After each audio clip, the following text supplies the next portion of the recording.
Cutie Arceli for that song. That is unconditional love, di ba? Mahal kita dahil ikaw ay ikaw. Unconditional love. Okay, so Happy New Year! 2026, prayer natin that this year will be the year of overflow. No? Sino na sa inyo yung nangarap mag-abroad para kumita ng mas malaking pera? Maraming kamay. Of course, nangarap minsan, di ba? Para mag-abroad at kumita ng malaking pera, probably para sa ating pamilya. So maraming Pilipino ay ganyan po, di ba? Ang ating naisin, no? Na somehow makapunta ng ibang bansa dahil nakita natin no, na sa pamagitan ng pagtatrabaho sa ibang bansa ay matutugunan yung ating mga pangangailangan. So ngayong umaga po, pag-usapan po natin ang tungkol sa pangunahing pangangailangan natin. No, pangunahing pangangailangan natin. So ano sa tingin niyo? Ano ang pangunahing pangangailangan natin? Ano ang pangunahing pangangailangan ng tao? Tanungin mo yung katabi mo, ano kaya ang pangunahing pangangailangan natin?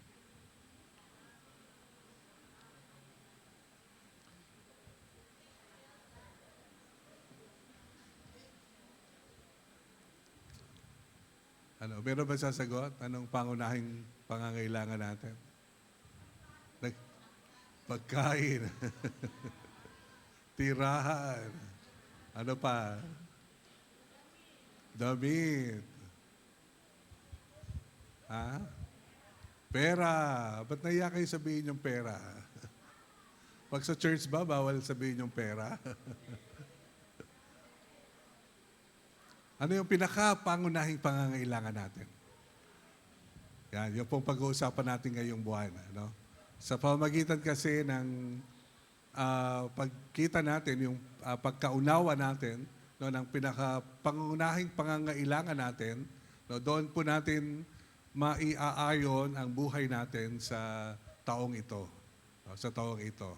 No, pag nakita natin, ano ba talaga ang pangunahing pangangailangan natin, then susunod, no, ang mga ginagawa natin sa buhay natin. So, malimit, no? Ang tinitingnan nating mga bagay, ito mga bagay na ito, wala pong mali doon. Pera, pagkain, no? Ng mga pangangailangan na tinitingnan natin, di ba, damit. So, ano pa ba, kasiyahan, no? Yung mga bagay na yan, wala pong mali dyan. Pero meron pong pangunahin na pangangailangan tayo. Na pag yun ay natugunan, no? Maranasan po natin lalo ang mas magandang buhay natin. No, bilang mga anak ng Diyos, no, na nauunawaan no, ang kanyang pagkilos, no, ang kanyang pong kalooban no, sa buhay po natin. So maraming tumitingin sa Diyos, no, tumatawag sa Diyos, nakikita nila ang pagkilos ng Diyos, no, pero iilan po ang nauunawaan ang kalooban ng Diyos. No.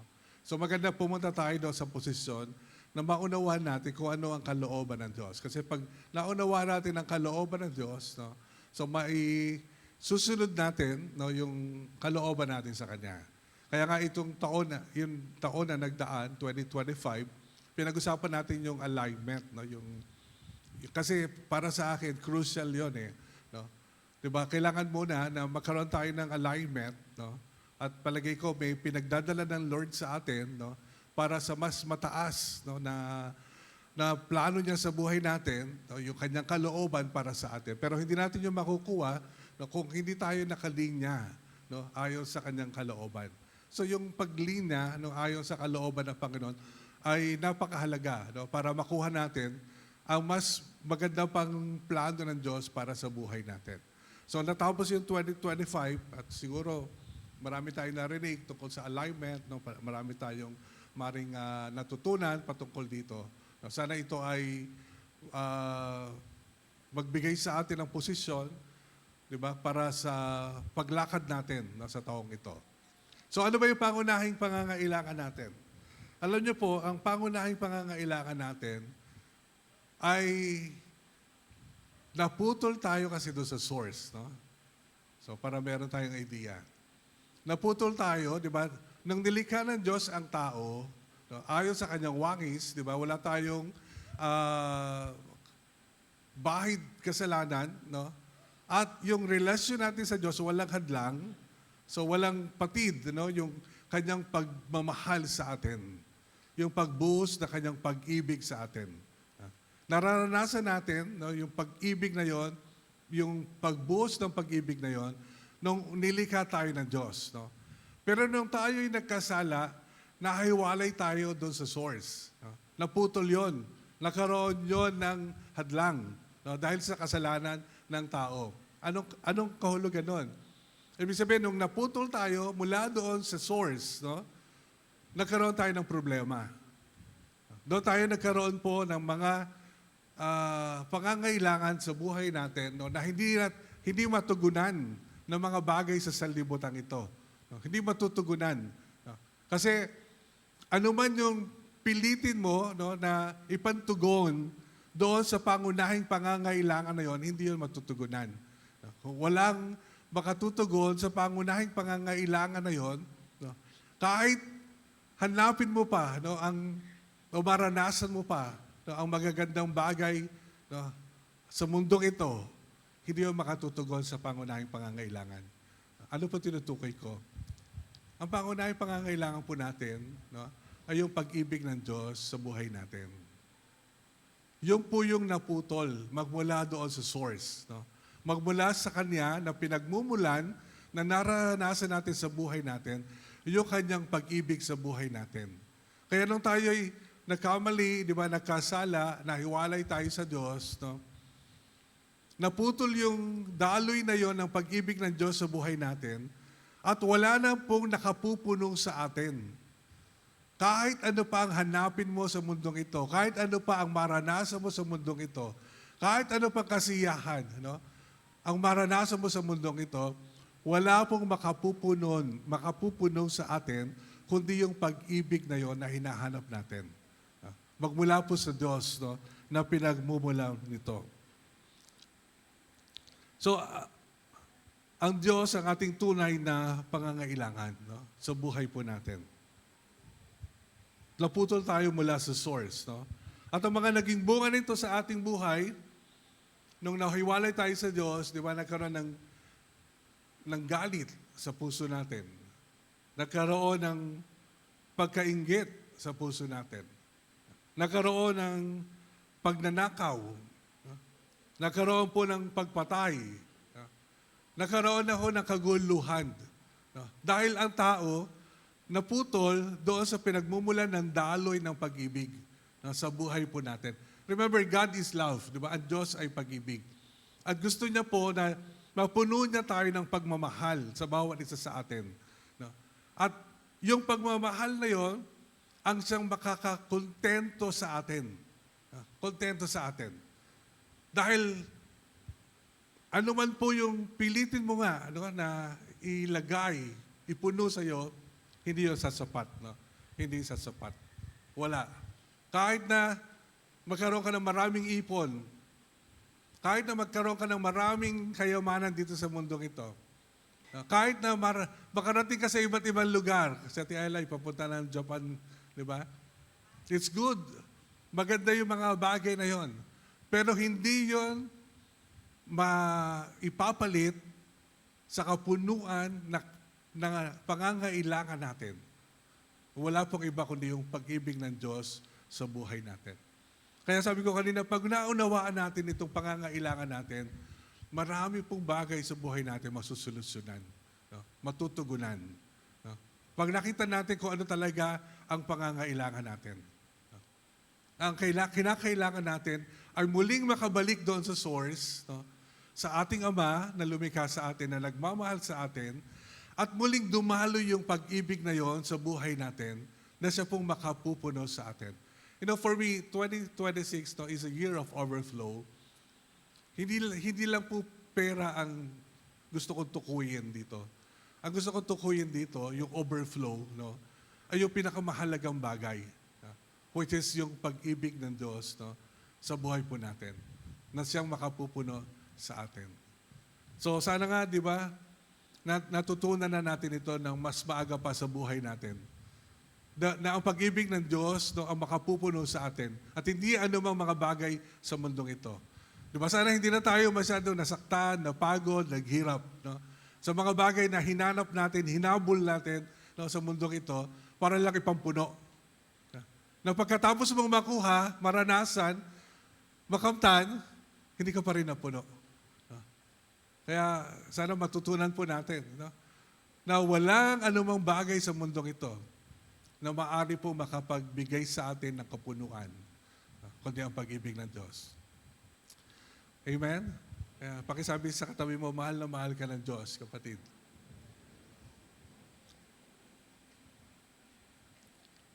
Di ba sabi niya, gayon na lang ang pag-ibig ng Diyos sa sanlibutan. Grabe, no?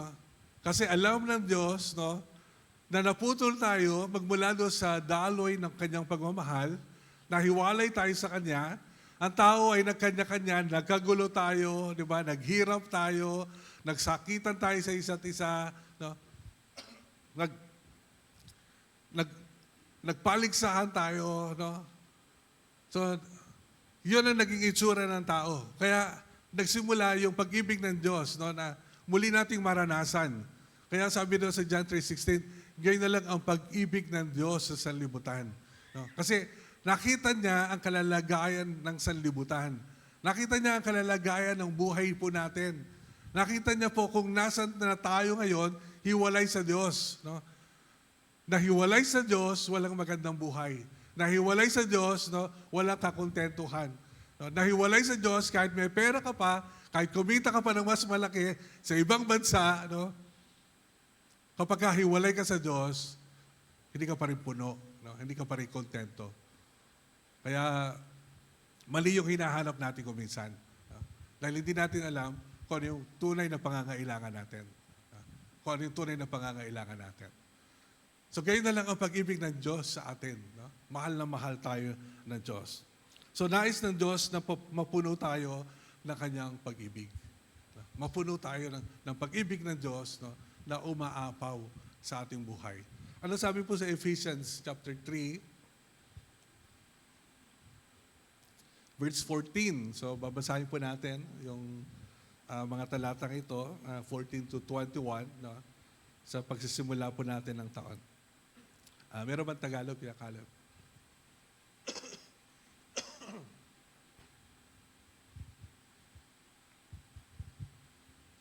Ephesians 3:14.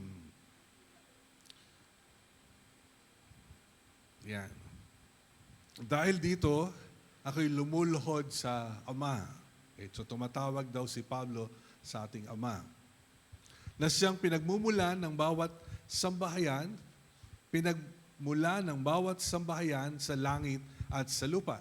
Okay, so sabihin, siyempre siya yung ating tunay na Ama na lumikha sa atin. Dinadalangin kong palakasin niya ang inyong buhay spiritual ayon sa kanyang kayamanan at kadakilaan sa pamagitan ng kanyang Espiritu. Tingnan niyo po, pansinin niyo po yung talatang ito. Ang sabi ni Pablo, dinadalangin ko palakasin niya kayo, ang inyong buhay spiritual. Mayroon tayong buhay spiritual, hindi lang material, hindi lang physical.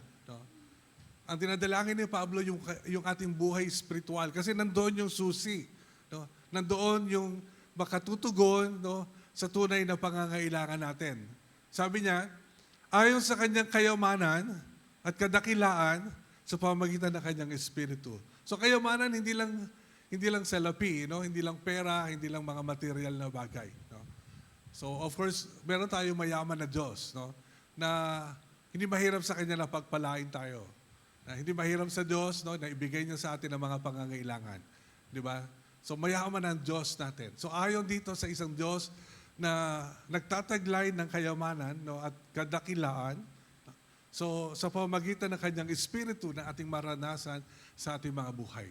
So una, yung buhay spiritual natin, na kung saan tinanggap natin ng Panginoong Yesus sa buhay natin, na ang Espiritu ng Diyos ay nasa sa atin, nananahan sa atin. Sa pamamagitan niya, maranasan daw natin ng kalakasan na kinakailangan po natin na sa pamamagitan ng banal na Espiritu na nasa sa atin. Na dahil ang Diyos ay mayaman, di ba? Siya po ay dakila. No? Sunod na talata. Verse 17. Naway manatili si Kristo sa inyong mga puso sa pamamagitan ng inyong pananalig sa Kanya. Okay, so, pananatili tayo. No? Nakikristo pa rin tayo. No? Pagpapatuloy tayo no? Na nananalig kay Kristo no? Sa taong ito. So sana sa taong ito walang mag-backslide, ano? Walang lumayo sa Panginoon. Ha? Sabi mo sa katabi mo, huwag kang lumayo sa Panginoon ngayong taon. Ha? So maganda yung simula ng taon, di ba? So dapat mapanatili ito, magtuloy, di ba? Dahil gusto natin no, na patuloy pang mahalin ng Diyos, maranasan ang Kanyang pagmamahal sa buhay natin. So magpatuloy tayo. No? So dalangin ko na ang lahat ng inyong gawain ay nag-uugat sa pag-ibig. Grabe, ano? Kasi nga, yung source no, na nasa sa atin, no, lahat daw ng gagawin natin, nag-uugat sa pag-ibig. Bakit? Kasi yung pag-ibig ang pumupuno sa atin. No, sa bawat isa sa atin. No, so lahat ng gagawin natin, nag-uugat sa pag-ibig. Next verse. Upang lubusang maunawaan ninyo.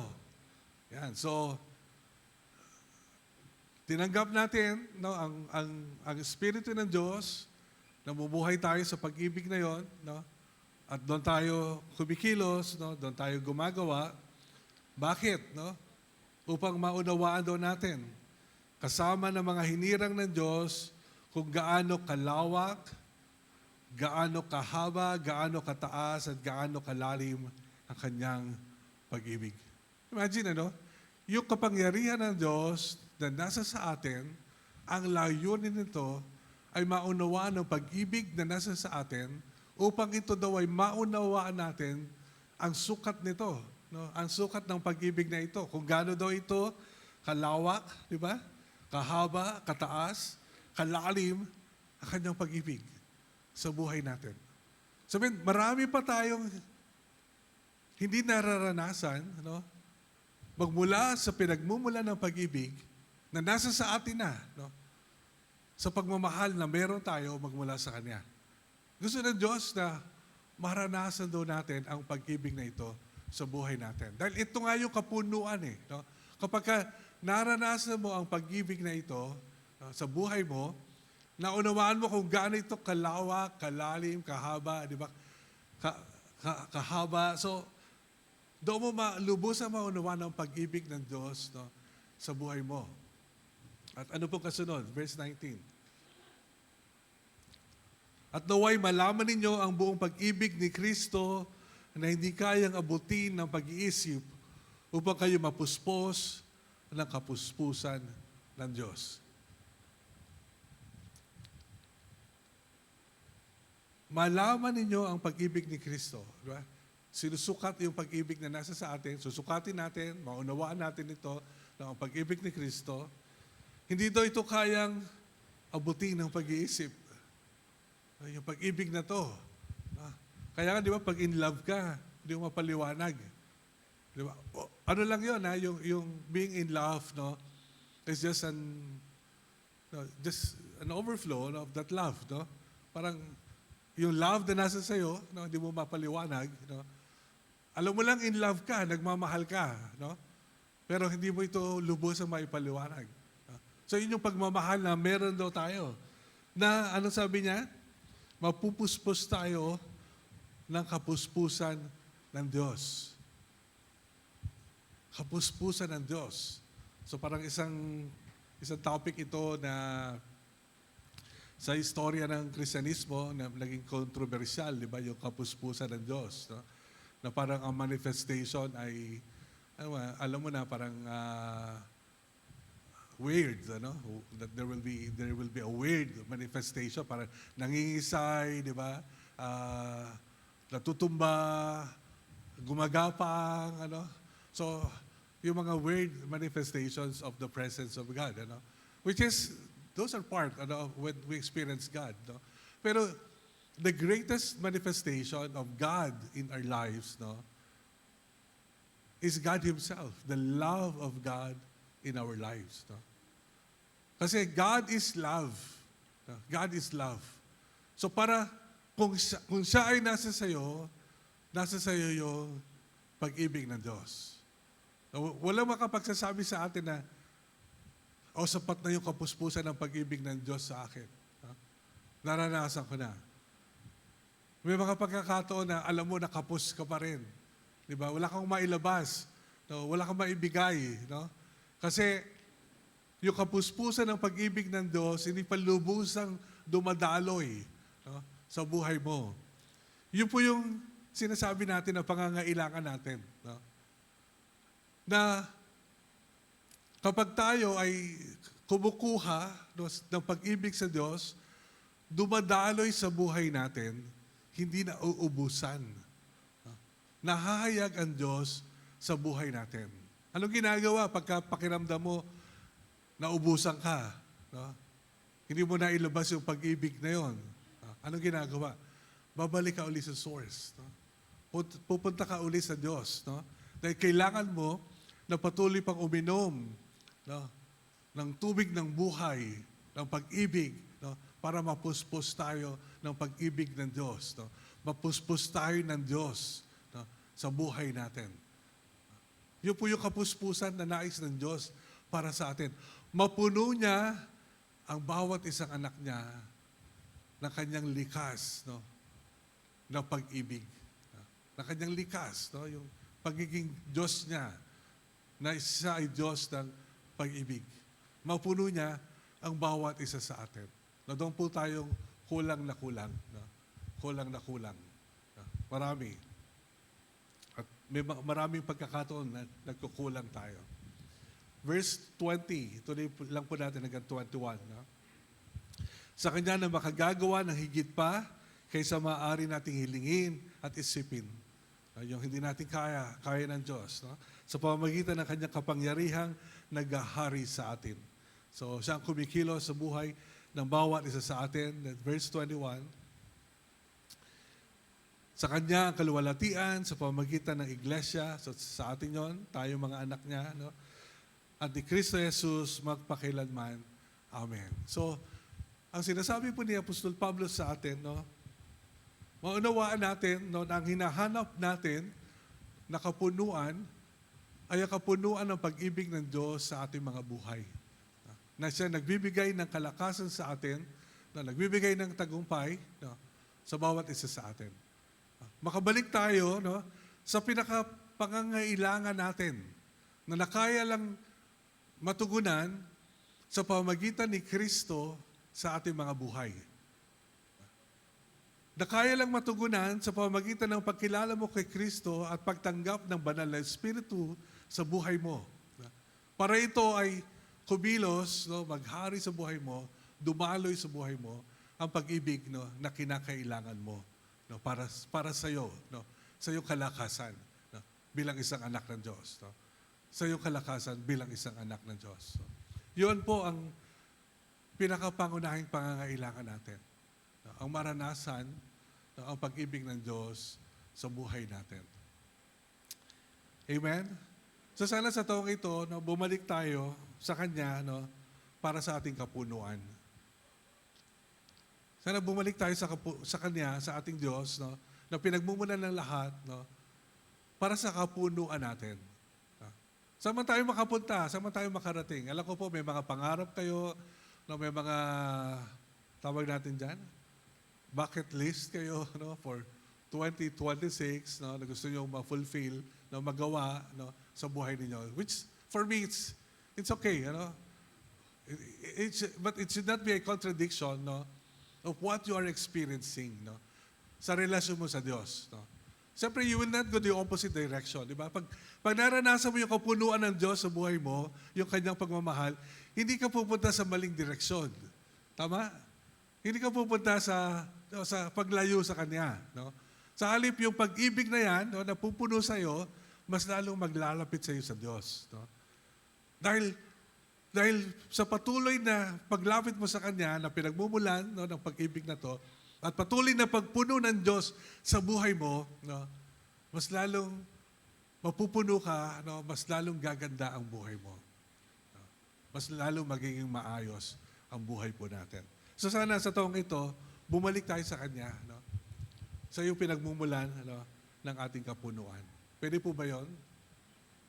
Hindi ko alam kung gano'n tayo kalapit o kalayo, no, sa ating Diyos, no? Sa pagdanas ng pag-ibig na sa buhay natin. No? No, pwede kasi yun di ba? Na pwedeng akala mo malapit sa Diyos, pero hindi pala puno. No? Hindi pala puno. Yung konting bagay lang, di ba? Pag hindi ka puno, pagka hungkag ka, di ba? Wala kang laman, konting bagay lang na sa buhay na to, no? Natatalo tayo kaagad. No? Sumusuko tayo kaagad. Bakit? Kasi hindi ka puno no? Hindi ka napupuno. Pero pag puno ka ng pag-ibig ng Diyos, no? Kaya mong humarap, no? Sa anumang sitwasyon ng buhay. No? Dahil puno ka ng pag-ibig ng Diyos. Meron kang ilalabas, no? No, nagaling sa Diyos. No? Kasi yun nga yung kalakasan natin. Di ba sabi ni Pablo, yun yung sana masukat natin kung ano yung meron tayo na pag-ibig na galing sa Diyos, no? Na hindi kayang unawain ng isipan, no? Dahil ito yung kalakasan natin, ito yung kapuspusan ng Diyos sa ating po mga buhay. At sana wag nating hanapin yung makapagpapasaya sa atin, no, na inaakala natin sa ibang mga bagay. No? May mga bagay po na magiging masaya ka pansamantala, di ba? Bagong cellphone, no? Bagong kaibigan, bagong lugar, no? Pero pansamantala ang mga bagay na yon, no? Bagong karanasan, di ba? Sa buhay mo. Pero baka pansamantala lang po yan No, pag lumipas na po yung dulot no na kasiyahan, pag hindi ka puno ng Diyos, no, hungkag ka pa rin. No? Mararamdaman mo pa rin no, yung kakulangan. No? Mararamdaman mo pa rin yun. Pero kung puno ka ng Diyos, no, at ang maganda, naranasan mo pa ang mga pagpapalang ito sa buhay, no? So, mas maganda ang buhay, no? Mas magiging maganda po ang buhay natin sa Panginoon. Amen? So, sana yun po ang hamon ko sa bawat isa sa atin this year, no? Bumalik tayo sa Kanya, no? Na hanapin natin yung kapunuan natin. Sa Kanya po. Hindi sa sino mang tao, no? Anumang karanasan, no? Anumang lugar, anumang pagkain. No? Wala po yan no? Kahit yung karanasan na nagiging masaya ka, di ba? Minsan may mga ganong karanasan na binabalik-balikan mo yung karanasan na yon. No? Akala mo yun yung nakakapuno sa'yo. Hindi, paano pag hindi ka na nakabalik doon? Paano pag hindi na naulit yon? No? Paano pag hindi na nangyari uli yon? Di ba? Wala po, no? Hindi yan ang magbibigay sa atin ng kapunuan. No? Ang Panginoon lang po ang makapagbibigay sa atin ng kapunuan. So, anong pwede mong gawin? So, this is my next step for you. No? Sana this week, sana pwede natin ito magawa lahat. No? Ipagpasalamat natin no, ang lahat ng darating sa atin no, sa linggong ito. Pwede ba yon? Kasi siyang source di ba? Sa kanya lahat nagmumula. Ano man ang lahat ng maranasan mo ngayong linggo, pwede bang maging tugon natin po ay pasasalamat. No? Pasasalamat sa Kanya. No? Para dumaloy no, yung pag-ibig na ito no, na nais ng Diyos no, na maranasan po natin sa buhay natin. So ipagpasalamat sana natin ang lahat ng darating sa atin sa linggong ito. Lahat ng darating sa iyo ngayong linggo, no, pagpasalamat mo sa Panginoon. Pwede ba?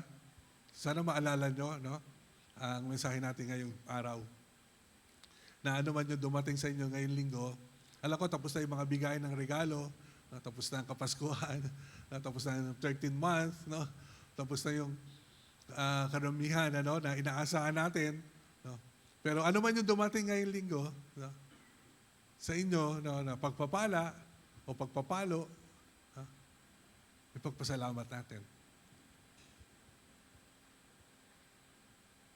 Pwede? Yan, pakisabi sa katabi mo, pwede ba yun? Pakitanong nga, pwede ba yun? Pagpasalamat natin. Sige, tayo po tayong lahat. Tayo po ay manalangin.